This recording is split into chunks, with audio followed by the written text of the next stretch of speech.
You know that feeling when you're so overwhelmed that it feels like your entire system is just about to shut down?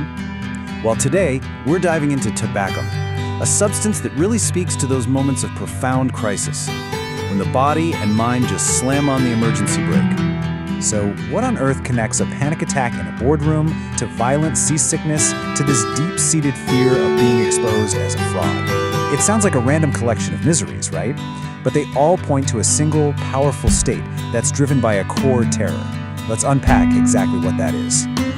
All right, to really get to the heart of this, we're going to look at the sudden physical collapse first. Then, we'll explore the imposter's terror that fuels it.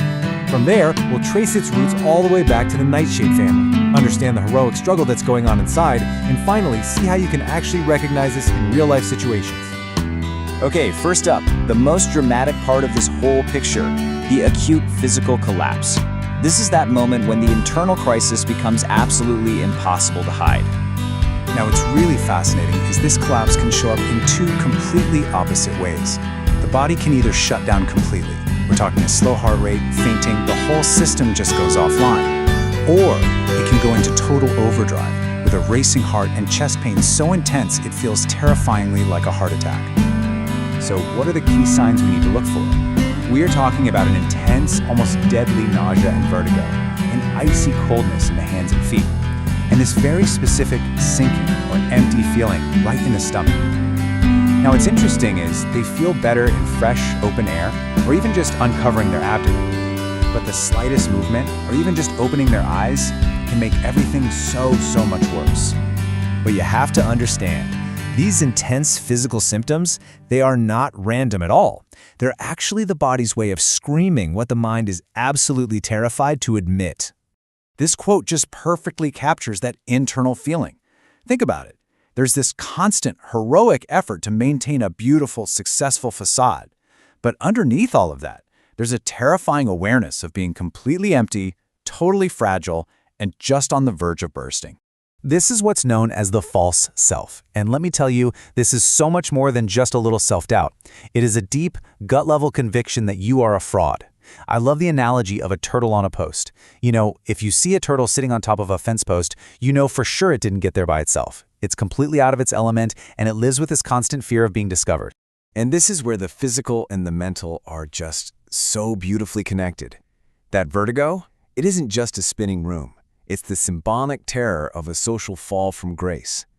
That deathly nausea isn't just a stomach bug.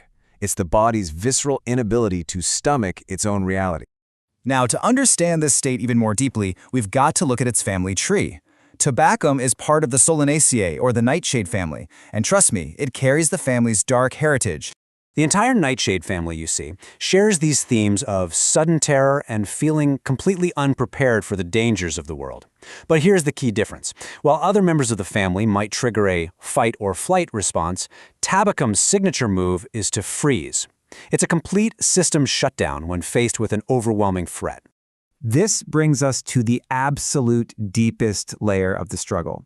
In homeopathy, we understand this through a concept called a miasm, which is kind of like a deep underlying pattern of how we respond to stress. So Tabacum is associated with what's known as the cancerogenic miasm. Imagine a superhuman struggle against a totally impossible situation.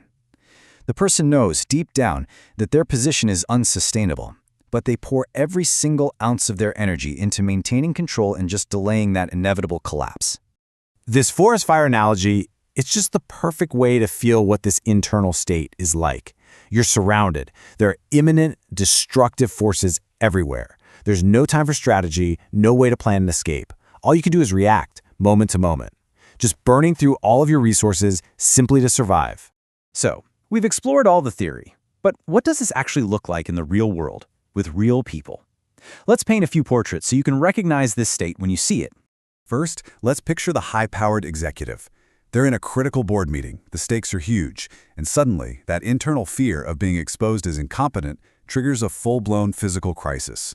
The room starts to spin, a cold sweat breaks out, and they are just gripped by this raw fear of a public collapse. Then you have the accidental leader, our turtle on a post. This is someone who, purely through circumstance, has been placed in a role that is far beyond what they feel capable of handling. They might be well-intentioned, but they live in a constant, quiet terror of not being able to perform, of being found out. This pattern can also start way back in childhood. When someone grows up feeling that love and resources were fundamentally denied to them, their internal crises can show up later in life as these sudden, violent physical attacks, like debilitating migraines or really intense stomach issues. Clinically, you'll often see this state in severe vertigo conditions like Meniere's disease or in extreme morning sickness where a mother feels terrified and unprepared for her role, and in the most intense, unbearable cases of motion sickness you can imagine. So, look, if there are just two things to remember about the acute Tabacum state, it's these: a paralyzing vertigo that can make it feel impossible to even open your eyes, and a deathly, sinking nausea. And all this leaves us with a really crucial question. The entire state is built on a performance, right? One that's maintained by a heroic but ultimately unsustainable effort. So when that facade finally begins to crack, true recovery isn't about building a better mask. It's about finally addressing the emptiness that's been behind it all along.